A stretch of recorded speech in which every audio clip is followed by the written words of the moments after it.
Atiende esto. Las bombas caían sobre la ciudad de Madrid, pero nadie se daba cuenta. Yo leía en la habitación de al lado cuando supe que íbamos a morir. Nos abrazamos. Me preguntaste qué pasaba y yo no dije que estábamos en el programa de la muerte, sino que íbamos a iniciar un viaje. ¿Qué somos? ¿Hormigas? ¿Abejas? ¿Cifras equivocadas en la gran sopa podrida del azar? Somos seres humanos, casi pájaros, héroes públicos y secretos.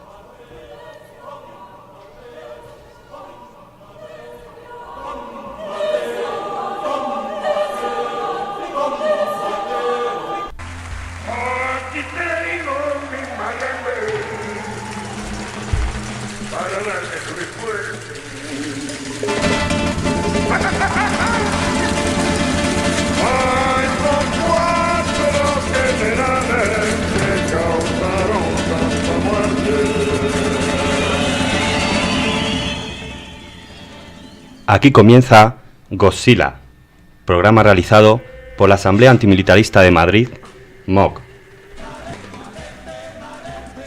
Hoy, de la emergencia a la guerra simétrica.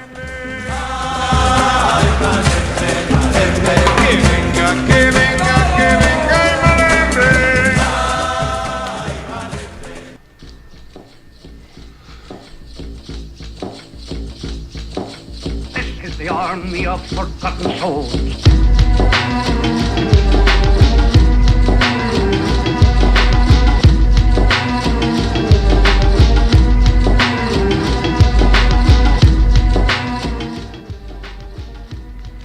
Guerras asimétricas.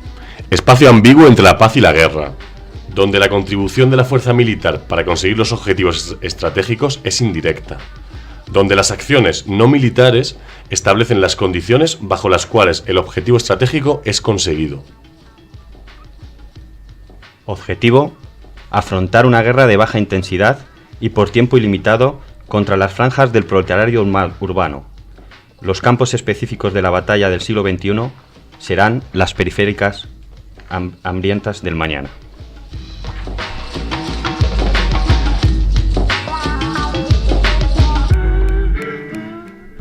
La tendencia a que se produzcan tensiones ligadas a la existencia de barreras de chabolas y condiciones de pobreza urbana podría crecer significativamente en el futuro, conduciendo a posibles sublevaciones, desórdenes civiles y amenazas para la seguridad, que impondrán la intervención de las autoridades locales.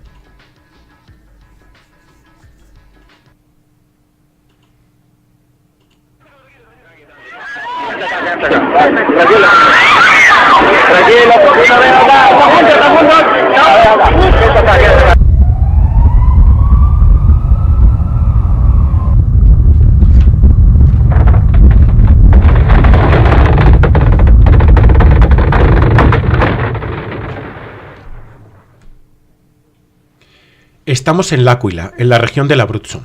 Hoy, 6 de abril de 2009, ha habido un gran terremoto que ha asolado la zona. Conectamos con nuestra corresponsal.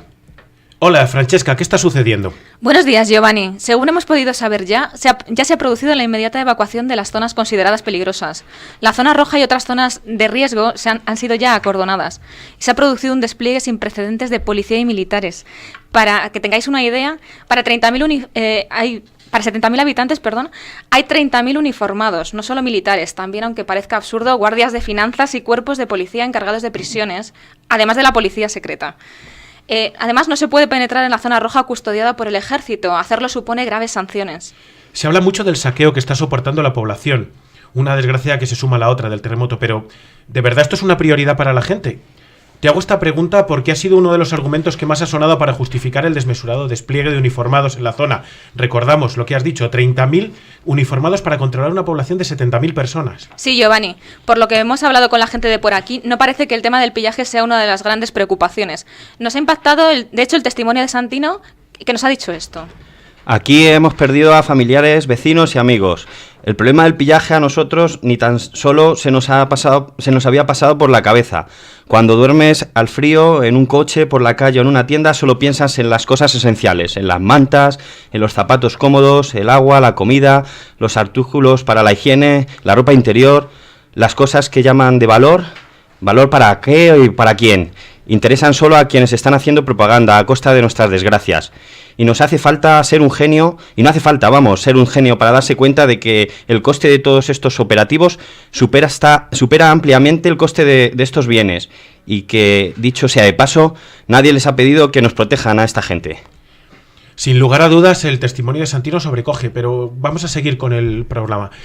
Nos comentabas a micrófono cerrado que uno de los lugares más espeluznantes de los que has aparecido durante esta tragedia son los campos de refugiados. Sí, de hecho hemos conseguido dar un paseo sonoro por uno de ellos. Ahí va el testimonio que nos han ofrecido 2 habitantes anónimos de uno de estos campos.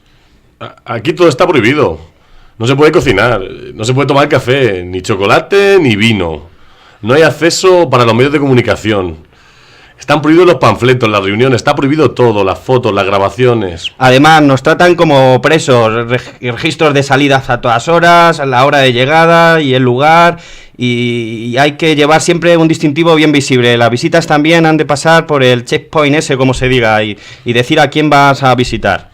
Sí, nos tratan como presos o como niños. Nos obligan a desinfectarnos las manos antes de comer. Si no, no podemos comer. Y esto mientras te vigila uno de esos de la Cruz Roja. Por no hablar de las colas en la ducha o la intromisión de la policía en las tiendas para buscar artículos prohibidos durante la noche. Joder, y lo de la sopa, que es siempre de comida enlatada o congelada. Vete tú a saber de dónde viene esa comida y que seguro es la causante de la disentería. Mientras en los campos se pierden las cosechas y se mueren los animales. Vamos, que aquí sacan tajada a los de siempre, las grandes distribuciones, los grandes propietarios y a pudrirse los que siempre nos pudrimos, agricultores y ganaderos. ¿Y habéis hecho ya alguna queja? ¿Habéis hablado con alguien? ¿A quién? Aquí no hay otra organización y la única son los de lavarse las manos. El único que puede hablar es el jefe de campo y es un chivato. Y para rematar, las veces que hemos decidido protestar, nos hemos visto rodeados de secretas.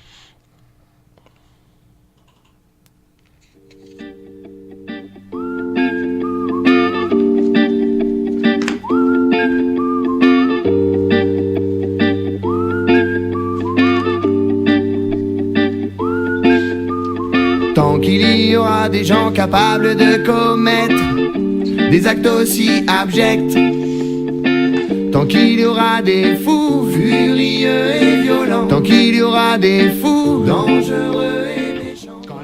Después de nuestro viaje espaciotemporal al Áquila, quizá podemos sacar estas conclusiones. Gran utilidad del concepto de emergencia para militarizar los espacios. Creación de un clima de paranoia continuo por parte de los medios de comunicación, dentro del cual cualquier cosa puede ser etiquetada de emergencia, lo que justifica medidas de carácter excepcional para nuestra seguridad, como es la militarización de un territorio. No olvidemos casos como la huelga de los controladores aéreos durante el puente de diciembre del 2010 o la crisis de basura en Nápoles. Creación de un clima de paranoia durante la emergencia para que la gente reciba con los brazos abiertos la militarización y el espacio de excepción que se abre.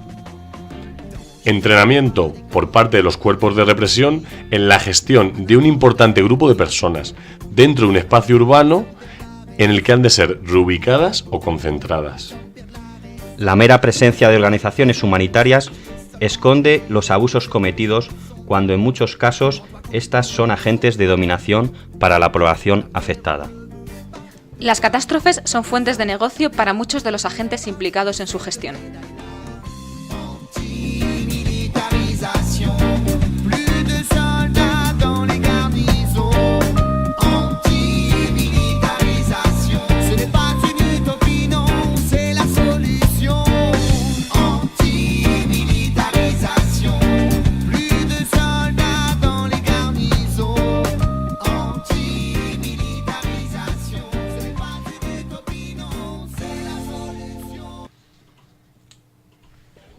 Siguen agolpándose los viajeros que están pendientes de sus vacaciones. Es el caso de Andrea, que tenía que estar hasta ahora llegando al Cairo. ¿No es así, Andrea? Pues sí, la verdad es que teníamos un vuelo ayer a las 6 menos cuarto, destino Roma, que donde hacíamos escala, y nos subimos en el avión y estuvimos una hora esperando y al final nos tuvieron que bajar porque nos comentó el comandante que había huelga de controladores y todos fuera.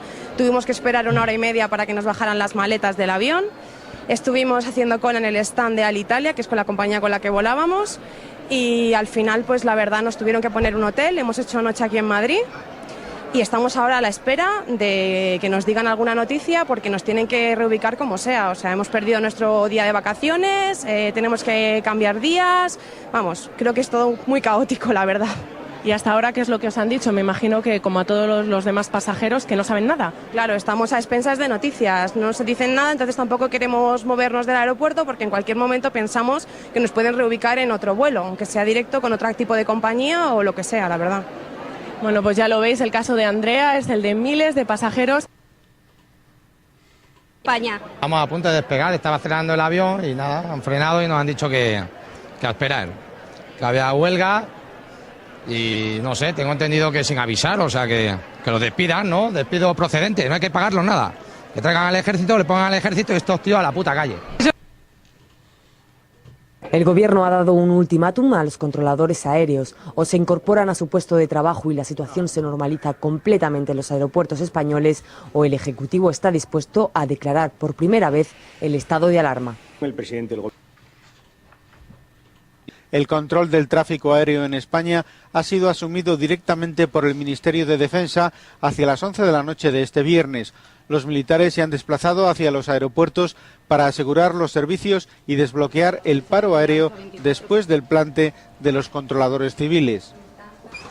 Miembros de la Policía Nacional y de la Guardia Civil de Barajas acudieron al hotel en el que se encontraban reunidos decenas de controladores que no acudieron a su puesto de trabajo para identificarles e informarles de la decisión del presidente del gobierno. El Ejecutivo se ha visto obligado a la militarización del control aéreo ante el colapso generado por las bajas masivas del 70% de los controladores. Al menos 330.000 personas se han quedado sin poder viajar por el cierre del espacio aéreo este viernes. El mando aéreo. Primero con el decreto de militarización y después con el de estado de alarma, porque ciertamente general del mando aéreo general del mando de combate, general del mando de Canarias, el día 3 de diciembre se produjo un hecho tan grave como excepcional, el cierre absoluto del espacio aéreo español. La imagen que resumía mejor la gravedad fue una imagen satélite donde en medio de Europa se veía a España sin ningún avión volando, casi como un espacio sin vida.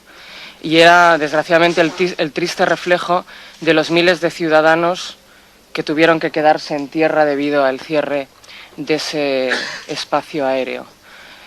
Ciertamente el Gobierno de manera rápida aprobó un decreto que permitió que el Ejército del Aire se hiciera cargo del control total de la navegación aérea civil de España, y 24 horas más tarde, después del decreto que se pronunciaba respecto del estado de alarma, 24 horas más tarde el Ejército del Aire le habíais devuelto la normalidad al espacio aéreo español. Han sido 43 días de trabajo discreto, generales, de trabajo eficaz, que permitieron a nuestros ciudadanos tener unas navidades tranquilas, pero sobre todo que han redoblado la confianza de los ciudadanos cuando se os necesita en nuestros militares, y en este caso en particular en el ejército del aire.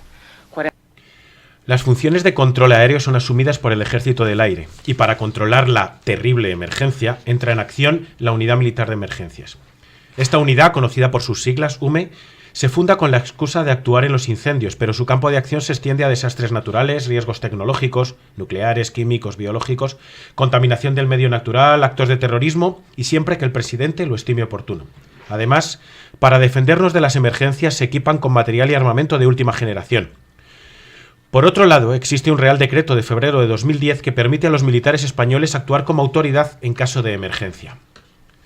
Por tanto, en el Estado español el concepto de emergencia también es utilizado como excusa para militarizar los espacios de la vida cotidiana.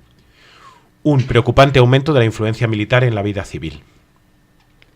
La militarización en el Estado español también se produce a través de la policía.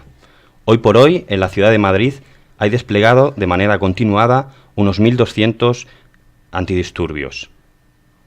La inversión que se ha hecho en unidad de intervención policial es desorbitada. Vamos, que en Madrid es una ciudad en emergencia, debido a que la gente quiere alzar su voz. Ay de aquel que atraviesa, forastero, la frontera del sueño en esta tierra, que siempre estuvo en guerra, forastero, siempre estuvo en guerra, esta tierra no tiene corazón. La pobreza humana llegará a ser el problema más importante y políticamente más explosivo del siglo que viene. Banco Mundial, enero de 2000. Documento de trabajo del Grupo de Investigación, Finanza y Desarrollo. Más de 1.000 millones de personas viven en barrios de chabolas, lo que supone una sexta parte de la población mundial y más de un tercio de la población urbana del planeta. Se calcula que hacia el año 2030 este número podría duplicarse. ¿Y por qué este incremento de los barrios de chabolas preocupa tanto al Banco Mundial?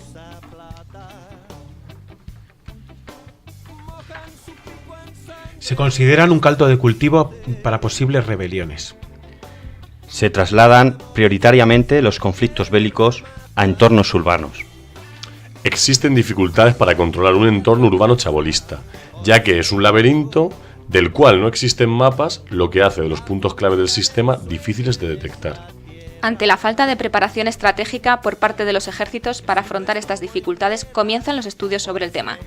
Así se llega a la confección del informe Operaciones Urbanas en el año 2020, que trata de ofrecer estrategias de acción militar en dichas zonas urbanas. Elaborado por la comisión SAS, sus siglas en inglés Studies, Analysis and Simulation, que pertenece a la OTAN. Fue hecho público en 2003. Así la OTAN se dota de un arsenal teórico, lo que le permite diseñar su estrategia para dominar espacios urbanos.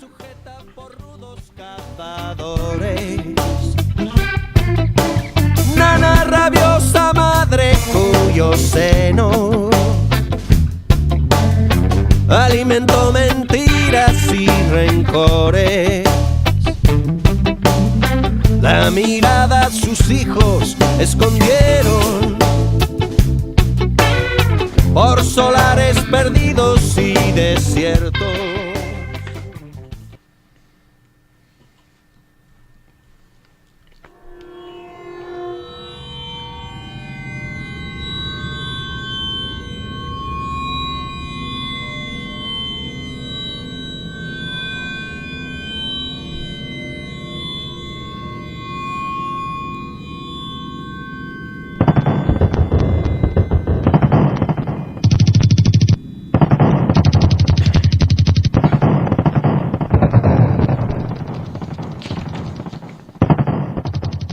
Los ejes sobre los que se asienta el informe Operaciones Urbanas 2020 son: amenaza asimétrica. No existe un ejército regular, sino una masa heterogénea en la que es difícil identificar al enemigo. Uso de avanzadas tecnologías por parte de los insurgentes. Como ejemplo, en el 2006, en la guerra del Líbano, Hezbollah destruyó unidades acorazadas israelíes mediante el uso de sofisticados misiles antitanque. También interceptó las comunicaciones del ejército israelí, así como fue capaz de golpear a uno de sus barcos con un misil cruiser. Las operaciones urbanas dotan a la insurgencia de mayor libertad y eficacia, al encontrarse en áreas llenas de gente, lo que permite atacar repetidamente con una gran reducción de riesgos. Una de las cosas más sorprendentes de este informe se encuentra en su anexo E, el cual simula una intervención de la OTAN y el escenario, lejos de ser Bagdad o Kabul, se sitúa en ciudades del centro de Francia como Rouen o Dieppe. La guerra en casa. Estos ejes se materializan en un ciclo de 5 fases de actuación. Comprender. Proveer conocimientos detallados sobre los territorios urbanos como son: conformación física de la metrópoli, edificios, núcleos logísticos, sistemas de transporte. El conjunto de posibilidades ofrecidas por el espacio urbano en términos de interconexión y movilidad, es decir, los movimientos habituales de una población y la capacidad que presentan dos lugares para estar conectados.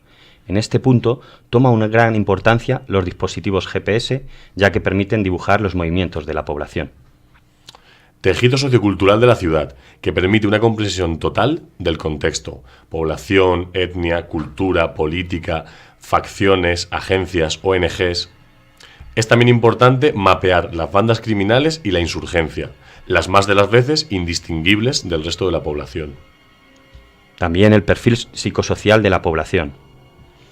Así como la importancia de las ciencias sociales y la cooperación por parte de estas con los ejércitos. Modelar. Remodelar el espacio urbano sobre la base de exigencias tácticas. Gestión del espacio y de los flujos, con el fin de optimizar la movilidad en tierra en las 3 dimensiones. Importancia de los subterráneos y del uso vertical, las zonas elevadas para golpear al enemigo. Y controlar, estimular o prevenir los movimientos de masas no combatientes. Preparar campos para los refugiados, rutas de escape para los evacuados.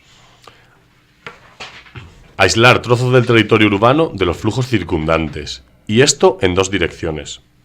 Mantener un control selectivo de las infraestructuras y de los medios de comunicación no militares que hay que proteger, y realizar un aislamiento físico y virtual de los centros nodales del enemigo. Toma una gran importancia el aislamiento informativo. Empeñar. Choque efectivo con el enemigo. Va desde el conflicto a gran escala hasta la asistencia humanitaria en caso de desastres naturales, o sea, no causados por la guerra. Su finalidad no es tener el territorio urbano bajo control permanente, sino aplicar la fuerza sobre los puntos neurálgicos del enemigo para neutralizarlo. Consolidación. Protección de las posiciones conquistadas y desorganización del adversario a través del establecimiento de formas de colaboración con las autoridades locales, depuración de adversarios derrotados y trato de prisioneros. Transición. Garantizar el regreso de los refugiados y restablecer la ley mediante la reconstitución de las autoridades y de las fuerzas de seguridad locales. Un aspecto muy importante de esta metodología es que se interpreta como un ciclo. Cuando termina la fase de transición, se activa automáticamente la decompresión del nuevo territorio al que se ha dado lugar, pues todo este proceso de intervención modifica los territorios. La intensidad de las acciones bélicas es variable y alcanza su pico, claro está, en la fase de choque efectivo.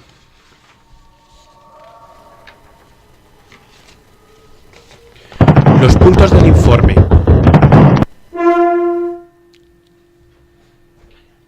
Los puntos del informe Operaciones Urbanas 2020 constituyen un nuevo concepto de guerra. La guerra asimétrica que presenta una serie de características particulares. Fin definitivo en la distinción entre combatiente y civil. Nuevas figuras militares que van desde las ONGs a las empresas que se lucran. Menor importancia del aspecto propiamente militar en las operaciones. Rotura del campo de batalla y ausencia del frente. Redimensionamiento de los armamentos de alta tecnología para el control del suelo por parte de la infantería. Indistinción, guerra interna, guerra externa. Paramilitarización de la policía. No existe victoria definitiva, por lo que nos enfrentamos a una guerra permanente, que únicamente modula su intensidad.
both our joys and our pain.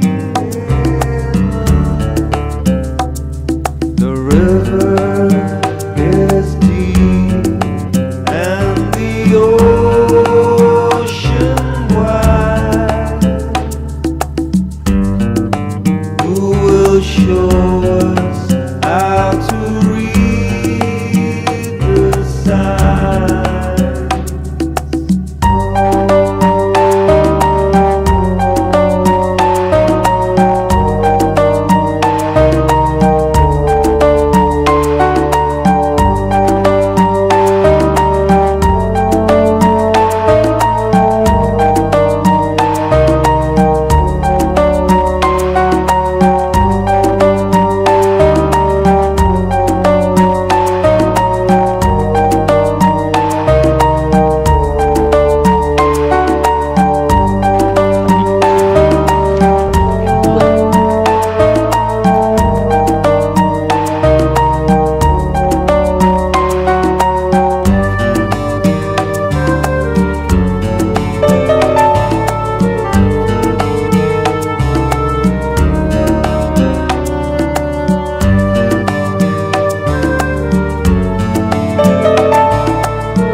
The earth is our mother, she taught us to embrace the light.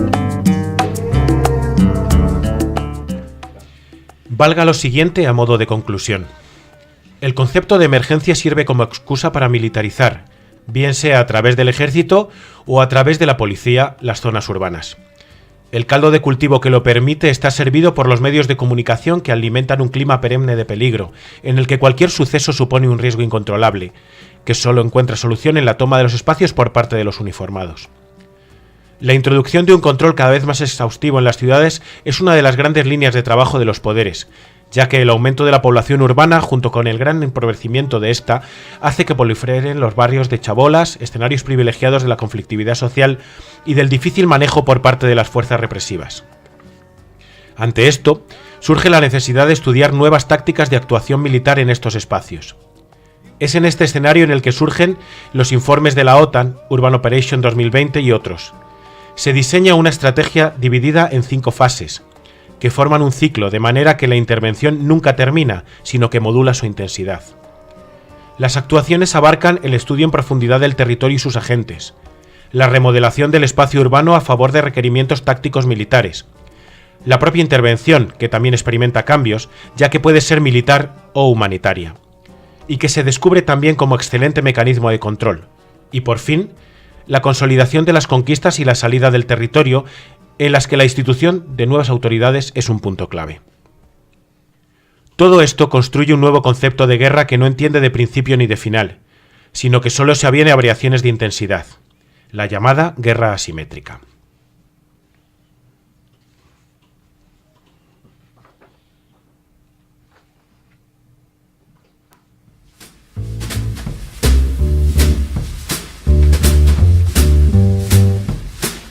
Sapore di mare, antimilitare.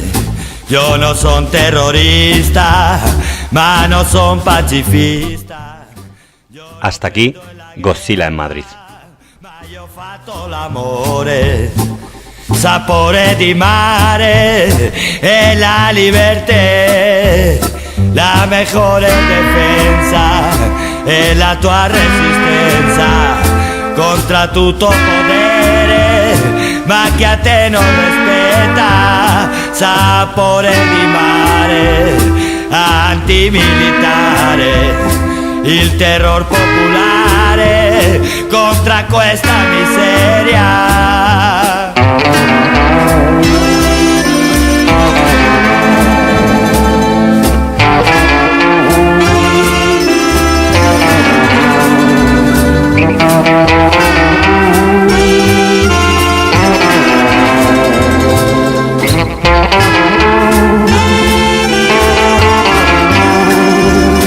Nos controla las calles y nos cierra los bares, nos confiscan las cosas que ellos creen ilegales y nos joden la fiesta sin hacer mal a nadie. Lo que más les molesta, que no sigan sus claves. La mejor defensa es la tua resistenza contra tutto potere, ma che a te non rispetta, sapore di mare, antimilitare, il terror popolare contra questa